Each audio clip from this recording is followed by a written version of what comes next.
To విత్తా foods. ఇవాళ మనం తయారు చేసుకోబోయే రెసిపీ బెండకాయ కర్రీ అండి. సింపుల్గా తొందరగా 3 నిమిషాల్లో తొందరగా తయారు చేసుకోవచ్చు. మనకి ఈజీగా తొందరగా అయిపోద్ది. పిల్లల బ్రెయిన్కి కూడా మంచిదండి. బెండకాయ ఎంత తింటే అంత మంచిది, మనకి తొందరగా అయిపోయిద్ది.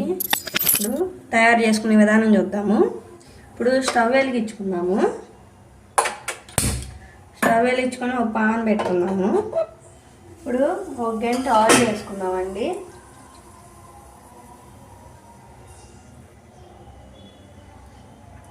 ఇప్పుడు ఒక స్పూన్ తిరగమాత గింజలు, కట్ చేసుకుని ఉల్లిపాయ వేసేసుకున్నాము.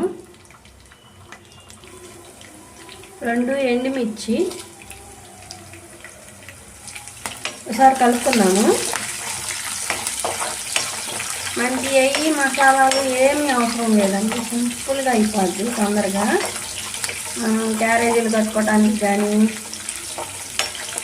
తొందరగా అయిపోద్ది.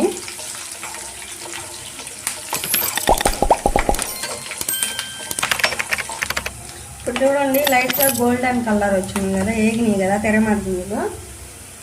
ఇప్పుడు బెండకాయ ముక్కలు వేసేసుకున్నాము. వేసుకున్నాక ఒకసారి కలుపుకున్నామండి మొత్తం.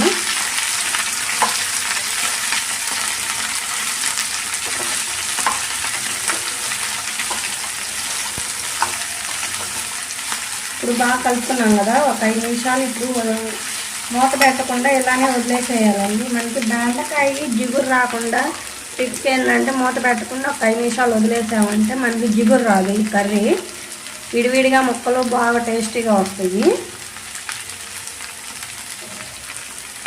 ఇప్పుడు 5 నిమిషాలు అయింది కదా, ఒకసారి కలుపుకున్నామండి బాగా బెండకాయని.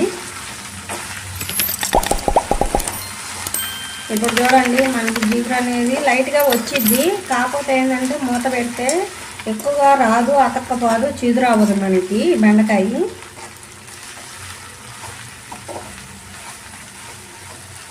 ఇప్పుడు మళ్ళీ ఒక 5 నిమిషాలు ఉడికిచ్చేసుకున్నాము. ఇప్పుడు ఒక 1/2 టీ స్పూన్ పసుపు వేసుకున్నామండి. 1 స్పూన్ సాల్ట్ వేసుకున్నాము. కావాలంటే తర్వాత అయినా వేసుకుందాము మళ్ళీ. ఇప్పుడు ఒకసారి కలుపుకుందాం బాగా.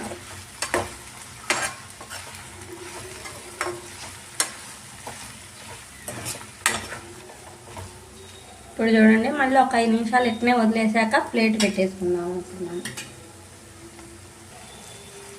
ఇప్పుడు ఒకసారి మళ్ళీ కలుపుకున్నామండి. ఫస్ట్ టైం మీరు మా వీడియో చూస్తున్నట్టయితే లైక్, షేర్, కామెంట్, సబ్స్క్రైబ్ చేయండి. బెల్ ఐకాన్ కొట్టండి. మా ఛానల్ని తప్పకుండా ఫాలో అవ్వండి. ఇప్పుడు బాగా కలుపుకున్నాం కదా, ఇప్పుడు ప్లేట్ పెట్టి మాకు తెచ్చుకున్నాం. ఇప్పుడు ఒకసారి ప్లేట్ తీసి కలుపుకుందాము. చూడండి, మనకి అసలు తేమ అనేదే లేదు బెండకాయకి. ఒకసారి బాగా కలుపుకున్నాము.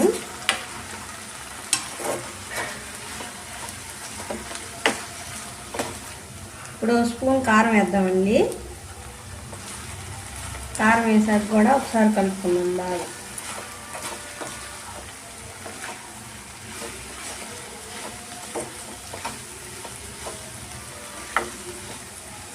ఇప్పుడే కొద్దిగా సాల్ట్ కూడా వేద్దాము.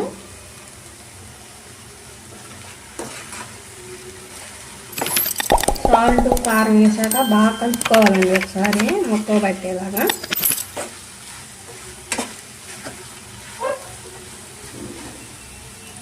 ఇప్పుడు కలుపుకున్నాం కదా, ఇప్పుడు ఒకసారి ప్లేట్ పెట్టి మళ్ళీ ఒకసారి మగ్గనిచ్చుకుందాం.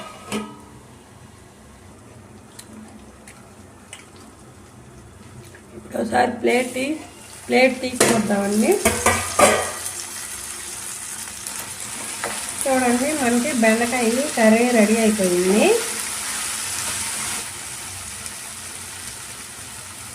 ఇప్పుడు ప్లేట్ పెట్టేసి స్టవ్ ఆఫ్ చేసుకున్నాము. సర్వింగ్ బౌల్లో తీసుకున్నాము. ఎంతో టేస్టీగా ఉండే బెండకాయ కర్రీ రెడీ అయిపోయింది. ఫస్ట్ టైం మీరు మా వీడియో చూస్తున్నట్టయితే లైక్, షేర్, కామెంట్, సబ్స్క్రైబ్ చేయండి. బెల్ ఐకాన్ కొట్టండి. మా ఛానల్ తప్పకుండా ఫాలో అవ్వండి.